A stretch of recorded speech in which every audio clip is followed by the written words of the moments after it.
Had no need to fight tonight.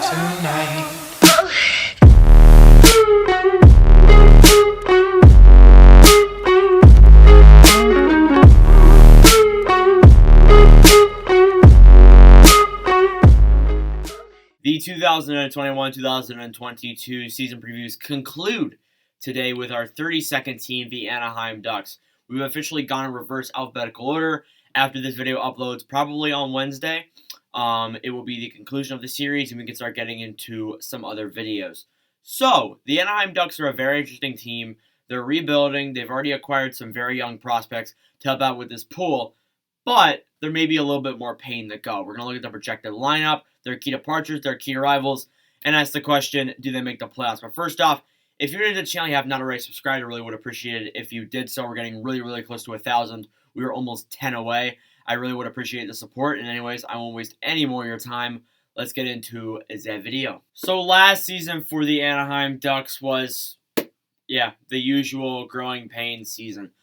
They went 17-30-9 for 43 points. They finished 30th overall in the NHL, second to last, and they missed the playoffs. So obviously, this team's still rebuilding, and we've already spoken about before that this team is still going to have growing pains, obviously.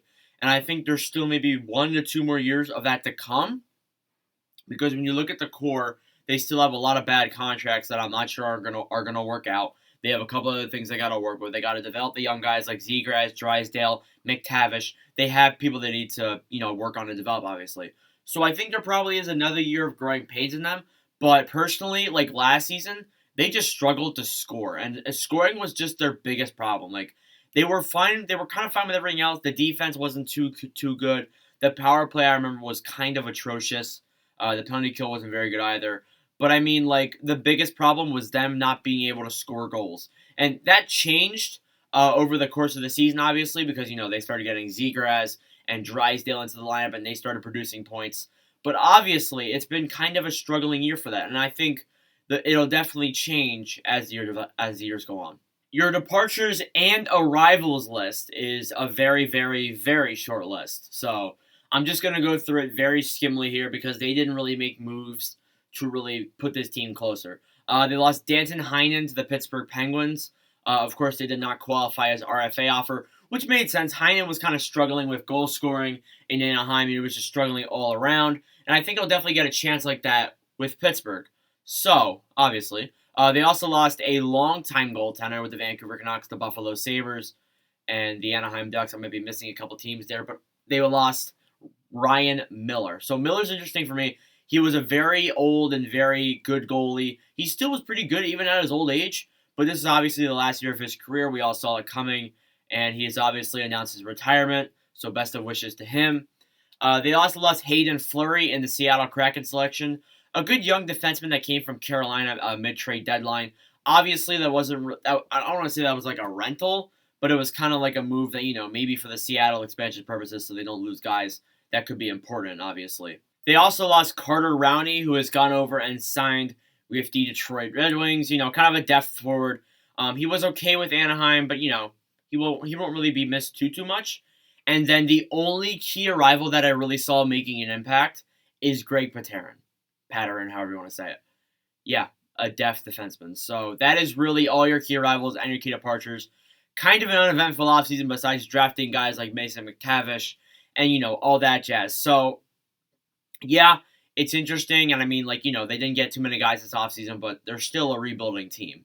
That's what people need to consider. Moving on here into your projected lineup for your Anaheim Ducks, you have here starting off on the top 6, Max Comtois, Trevor Zegras, and Rickard Rakell. Then you have Isaac Lundestrom, Ryan Getzlaf, and Max Jones. So there's your top 6 there. I like that top 6.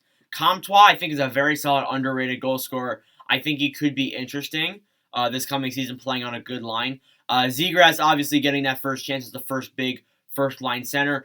Does he start off as a first-line center right off the bat? You can decide that, honestly. If Getzlaf takes that role for a little bit, it wouldn't surprise me too much. But I feel like Zegras might be ready enough to come into that spot.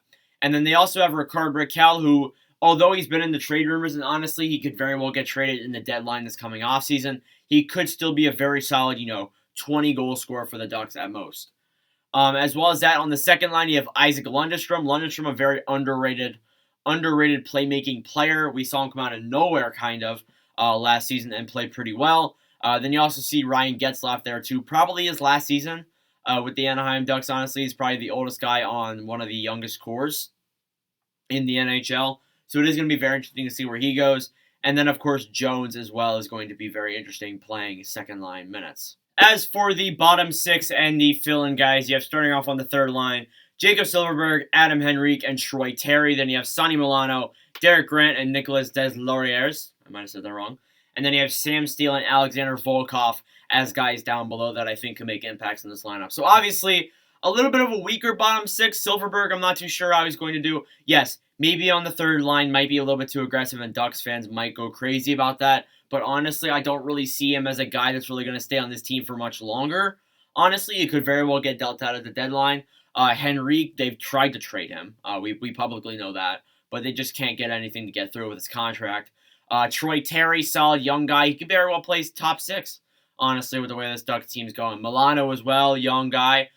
Derek Grant, you could criticize me for putting him above Sam Steele, but honestly, I still feel like Derek Grant has a spot on this team nonetheless. And then Deslauriers as well, a really good fighting veteran, probably playing that fourth line. And then Volkov as well. I've been a big fan of vocally. I've really liked him since his days in Tampa. But I don't think he gets over Deslauriers or Terry or any of those guys, honestly. As for the blue line, you have Cam Fowler and Josh Manson as your first pairing. Then you have Lindholm and Drysdale as your second pairing. Then you have Larson and Shattenkirk as your third pairing. And then you have Curran as your fill-in guys. So, let's go pairing through pairing here. Fowler and Manson, there was a trade that was going to send Manson to Winnipeg, but then apparently that just didn't go through. So, obviously, Manson's still in this team playing with Cam Fowler. Two solid. I think they're kind of underrated, kind of overrated at the same time. They're not really talked about too much. And then, of course, on that second pairing, you have Lindholm, who is still a solid defender. And then I think Drysdale's going to start off on the second pairing, but then he's going to definitely move up and get first pairing minutes, probably after the first 10 games. And then Larson and Shattenkirk. Shattenkirk's not the guy he used to be, but nonetheless, he's still a very solid third pairing defenseman. And then Curran as well. I think he can be a solid filling guy. As for your goaltending, you have John Gibson and Anthony Stolarz. You can argue that's the most underrated tandem in the NHL. Gibson, obviously, Gibson, I've seen people rank him top 3. I've seen people rank him top 5. I've seen people rank him in crazy ranks for goalies. And then, of course, Anthony Stolarz broke the Ducks most saved shutout record last season. So I think Stolarz can still be a solid backup nonetheless, coming from a Philadelphia Flyers fan. But yeah, overall, I look at this team and I say, I approve. And now moving on to my final question facing this Anaheim Ducks team. Do they make the playoffs? As I've said at the beginning of the video, in the middle of the video, and at the end of the video now, no. I can't imagine they do. They probably have another year of growing pains in them, which means another very solid draft pick in what is looking like to be a very stacked draft. Then you have Mason McTavish come into the lineup. You have guys like Jacob Peralta come into the lineup. You're going to have a lot of guys come in here that are going to be very interesting to this core. And you're going to see the young guys really rise up. And we're going to see this team fly. So there you go. That concludes our 2021-2022 season previews. Before the season gets underway, we do have a couple things we need to get done first. Division predictions, a couple other things as well. I have a trailer coming out that I need to start making after I make the division predictions. So there you go. That'll be it for this one. Thank you all for watching. For us personally, I really, really do appreciate it. And yeah, thank you all for watching. And I'll see you guys in the next video. Adios.